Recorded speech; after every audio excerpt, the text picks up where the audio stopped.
Good evening everyone. First and foremost, salamat sa Diyos, salamat sa prayers nyo. So far, everyone is safe. So far, walang balita po na anyone got hurt from the gunshot. So let me update you. First of all, kalma muna lahat. Kanina po, I was forced to manawagan through the Facebook because there's no other means of communication. Even now, I want to be in front of the Senate media, pero sinesecure pa yung ibang areas and I think they're downstairs.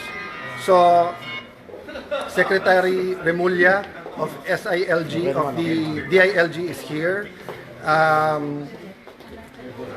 General Aberin of the NCRPO are here.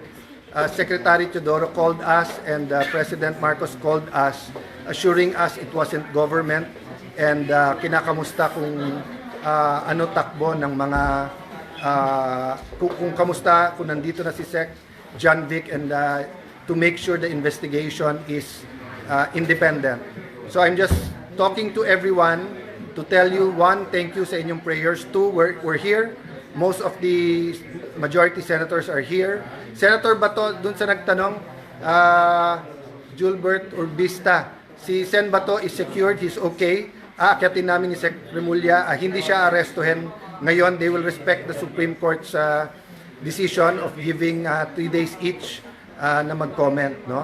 So, anyone who has information of what happened, anyone na nakakita dun sa mga nag-attempt pumasok at yung mga bumaril pabalik dito, please send us that information. Napaka-importante that the truth comes out and napaka-importante we don't jump into conclusions.